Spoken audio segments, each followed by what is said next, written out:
Good evening, dear friends, dear viewers, dear students. I hope all of you are doing fine. So today I have come with a new video. In this video, I shall be explaining voice or change of voice. So আজিৰ ভিডিঅ'ত মই voice change আলোচনা কৰিম আৰু voice change ইমান সহজ ভাষাত মই in such a easiest way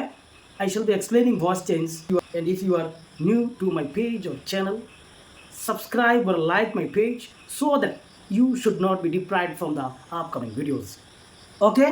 let's start the video without wasting the time.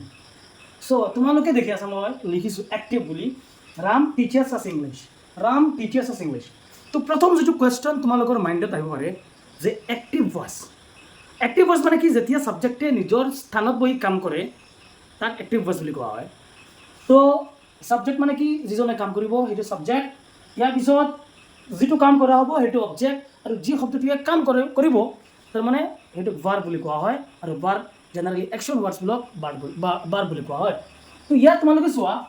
Ram teachers আছ ইংলিছ ইমান সহজ ভাষাত তোমালোকক এক্টিভ ভইচৰ আজি তোমালোকক উদাহৰণ দিম বা এক্টিভ ভইচৰ সৈতে তোমালোকক ফেমিলিয়াৰ কৰি মই তুলিম দেখিবা তোমালোকে এক্টিভ ভইচ তাৰমানে আমি আমি টেন্সৰ গঠনবিলাক শিকি আহিছোঁ টেন্সৰ গঠন বা ষ্ট্ৰাকচাৰ বা ফৰ্মেশ্যন বা পেটাৰ্ণ আমি শিকি আহিছোঁ for example the formation of present indefinite is subject plus present form of verb plus object বা অসমীয়াত গ'লে ছাবজেক্টৰ পিছত ভাৰ্বৰ প্ৰেজেণ্ট ফৰ্ম প্লাছ অবজেক্ট বা প্ৰেজেণ্ট কণ্টিনিউৱাছৰ subject plus am is are verb plus I N G plus object বা present পাৰফেক্টত subject plus have has past participle form of verb plus object present perfect continuous subject plus have been verb plus I N G plus object চ'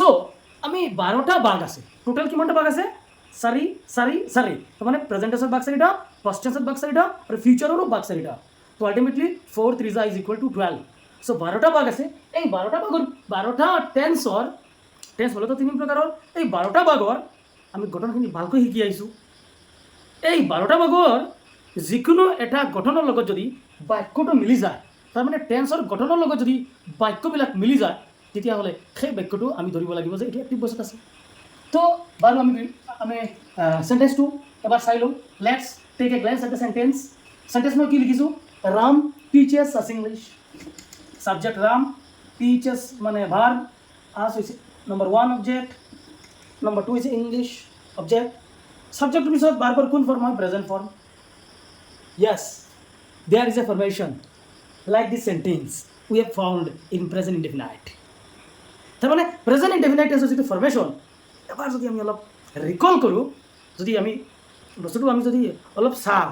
তো present indefinite টেন্সৰ ফৰ্মেশ্যনটো কি আছিল subject plus verb plus object ইয়াতো আছে subject plus verb plus plus object আৰু ছাবজেক্টটো singular number third person ভাৰ্বৰ লগত এছ ৱাই এছ তাৰমানে we are very sure that the sentence is in active voice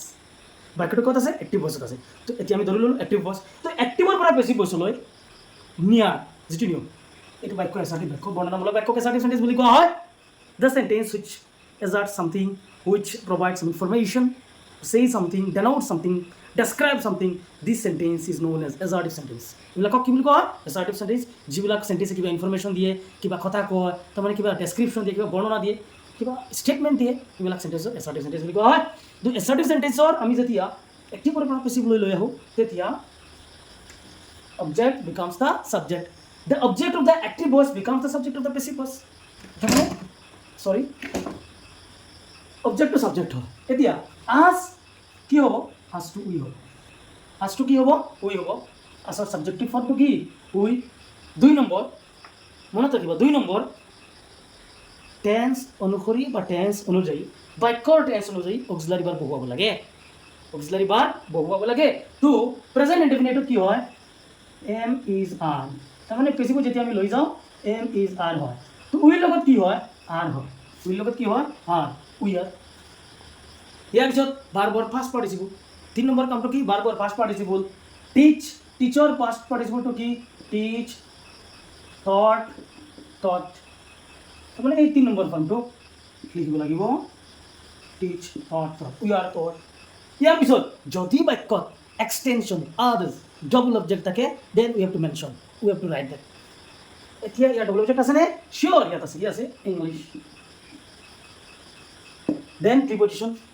তাৰমানে এইখিনি নিয়মত লাগিব নিয়মটো শিকিব লাগিব তো প্ৰিপজিশন সাধাৰণতে কি হয় বাই হয় বেছিভাগ ক্ষেত্ৰত most of the time preposition by is used তো প্রিপজিশন আমি বাই লিখিলোঁ then subject becomes the object নামবিলাক থাকিলে নাম হৈ থাকে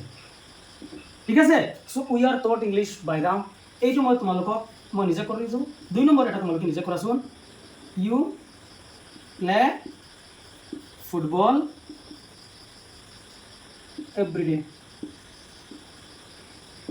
তো তোমালোকে ধৰিবা এইটো এছাৰ্টিভ সেন্টেন্স নে ইন্টাৰগেটিভ সেন্টেন্স এছাৰ্টিভ সেন্টেন্স মই কৈ দিছোঁ এইটো এছাৰ্টিভ সেন্টেন্স ইয়াৰ পিছত তোমালোকে ধৰিবা এইটো এক্টিভ ভইচ নে পেছিভ ভইচ ডেফিনেটলি এইটো এক্টিভ ভইচত থাকিব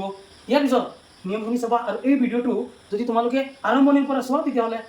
মই একেবাৰে খাটাংকৈ ক'ব পাৰিম যে তোমালোকে নিজে নিজে এইটো কৰিব পাৰিবা এইটো কৰি তোমালোকে কি কৰিবা কমেণ্ট বক্সত লিখি দিবা যাতে ময়ো নিশ্চিত হৈ যাওঁ যে মোৰ ভিডিঅ'ৰ ফালৰ পৰা বা মোৰ ভিডিঅ'টো চাই মোৰ ষ্টুডেণ্টছ বা ভিউৱাৰ্ছসকল উপকৃত হৈছে ধন্যবাদ